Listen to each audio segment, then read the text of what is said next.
522-3779 here at Helium Comedy Club. Gotta make sure my glasses are fresh. Can't have dirty glasses in the interviews. I have a situation in my apartment right now. I have a surplus of pickle juice in my apartment. There's too much pickle juice because after the pickles are gone, I don't like throwing out the pickle juice. It just feels wasteful. So lately I've been dipping my fingers in the pickle juice and then I flick it on my sandwiches for flavor like that. Sometimes it's just me thinking of something and I might get on stage before I end up writing it down. If it happened to me that day, then I might not have written it down. It's just fresh in my head and then I go on stage and try. But usually it's either, I type a thought into the computer or write it on a piece of paper and then try it on stage and see what happens, see how it links to other stuff and try to figure out where it fits in my set.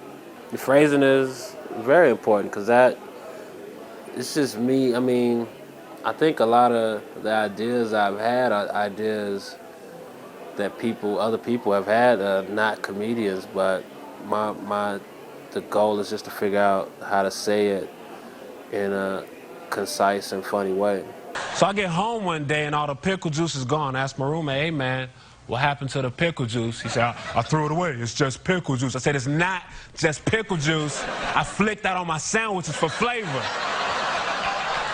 I think I was always funny, but I really didn't decide to do comedy until a month or two before I actually performed comedy is when I started thinking about it. When I went to an open mic with a friend and some of the people were bad, so I decided to just try it out and have fun and enjoyed it and just kept pursuing it. That was 9 years ago, 2002. I like my job. I write. We have interns at the job. You tell them to do stuff and they do it. It's great. But you gotta be nice to them, though. I had this guy fax something. Hey man, fax that for me. I gave him another page. Hey, fax something for yourself, too.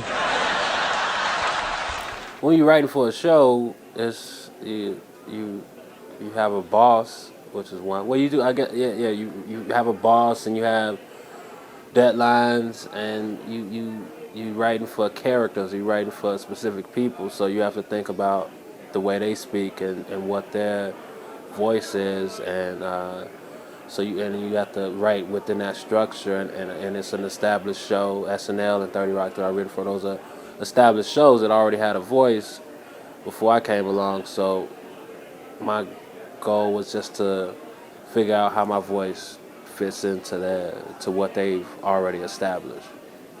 And with writing for myself, it's just I could try anything. It's very loose, and I kind of know what I want to say and how I say things, so I just do it like that. The thing about being on stage is that you can kind of, I don't know, you say a lot of things that off stage it might seem a bit abrasive. So I'm able to do that on stage. I lost my debit card recently. I had 5 charges on it before I caught it. First charge, $30, Chuck E. Cheese. Who goes to Chuck E. Cheese as soon as they find a debit card? Are you serious? I just found this debit card. Who's up for some horrible pizza and whack-a-mole? Let's go right now. Who's down for flat Pepsi and air hockey? Let's get it while we can. Time is of the essence. Dude is about to cancel this card, y'all. First charge, Chuck E. Cheese. Second charge, $170 at Target. Third charge, $300 at Walmart. Fourth charge, $18 on gas. Fifth charge, Chuck E. Cheese again. What type of monster are you? You didn't have enough fun the first time? Did my car get stolen by a 9-year-old? Or by a bad, broke father? If I take his kids out on my money, hope they had a horrible time on the second outing. Hope the pizza made his family sick. And I hope his kids never learn to read. I don't know. I can't think of a specific part of advice that I've gotten.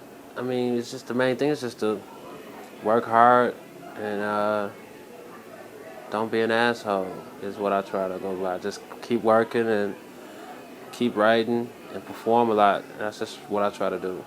I've been able to have some other experiences from stand-up and writing and acting, but they came through stand-up. So in the future, I'll do more stand-up and write more bits. I can't front, though. When I was 13, I found a credit card in the ATM. I went straight to Toys R Us and rang up a PlayStation. Me, a 13-year-old black kid with a credit card, and the name on it is John Hammerschmidt.